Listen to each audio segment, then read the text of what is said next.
Bonjour à toutes et à tous, c'est Hermès, j'espère que vous allez bien. On se retrouve pour un deuxième épisode des Chroniques d'Hermès. Vous le retrouverez sur un podcast tous les lundis sur la radio locale Divergence à 10h40 et à 17h40.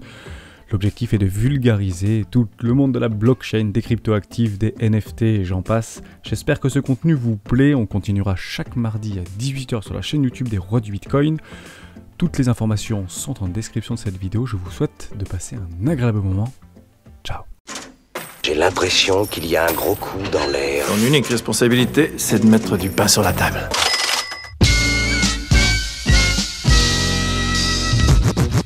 Des infos relatives à des valeurs cotées en scène représentant un potentiel de hausse absolument énorme et un risque de baisse extrêmement limité. Il lui a suffi d'inscrire le mot Bitcoin. Moins 30% sur Bitcoin, c'est moins 50% sur des cryptoactifs généralement. Une monnaie numérique, une monnaie électronique, une monnaie virtuelle, une monnaie décentralisée, une crypto-monnaie.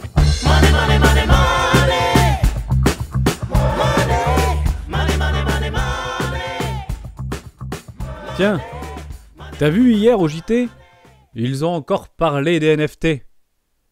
Oui, des NFT. Ben, avec cette nouvelle supercherie, il y en a quand même qui se font un sacré pognon, hein. Mais non, ils disent qu'il y a un gamin de 12 ans qui s'est fait déjà un demi-million.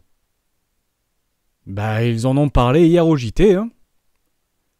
Ok, on va mettre le replay.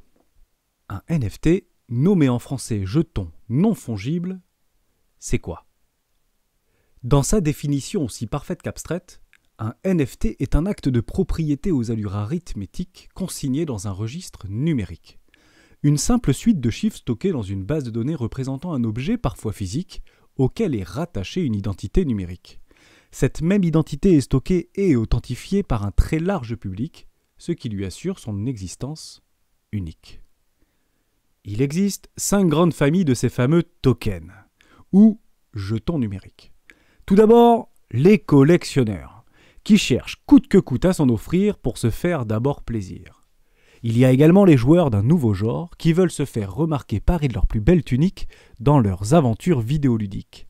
Tout comme les artistes, qui ont ici trouvé le moyen de vendre à prix d'or leurs plus belles esquisses. Ou encore, toutes ces entreprises qui achètent tout le métaverse en nous laissant vaguement penser que la croissance de demain se fera sans bouger nos fesses. Et bien sûr, tous les retardataires, qui n'auront vu d'un NFT qu'un simple acte testamentaire qui ne sera bientôt plus signé chez le notaire, mais bel et bien dans un bloc mystère. Vous allez me dire, tout ça c'est bien joli. Mais concrètement, à quoi cela va-t-il bien pouvoir nous servir ? En effet, avant l'émergence de cette technologie naissante, il était profondément difficile de créer une forme de rareté sans dès le lendemain se voir copier.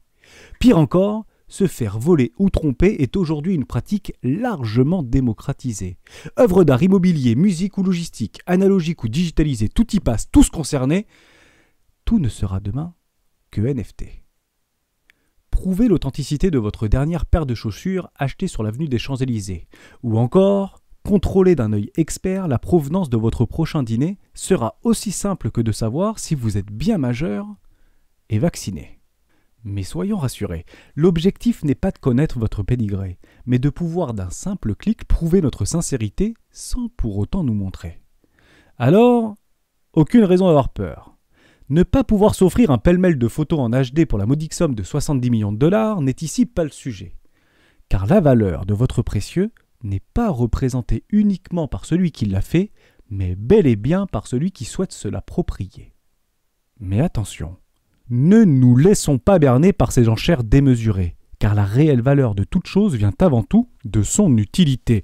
Et dans ce jeu de fin financier, la partie approche de sa fin lorsque confortablement assis devant notre télé, on le voit passer sur les coups de 20h au JT.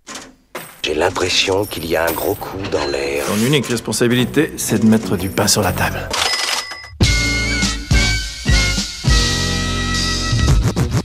Des infos relatives à des valeurs cotées en scène représentant un potentiel de hausse absolument énorme et un risque de baisse extrêmement limité. Il lui a suffi d'inscrire le mot Bitcoin. Moins 30% sur Bitcoin, c'est moins 50% sur des cryptoactifs généralement. Une monnaie numérique, une monnaie électronique, une monnaie virtuelle, une monnaie décentralisée, une crypto-monnaie.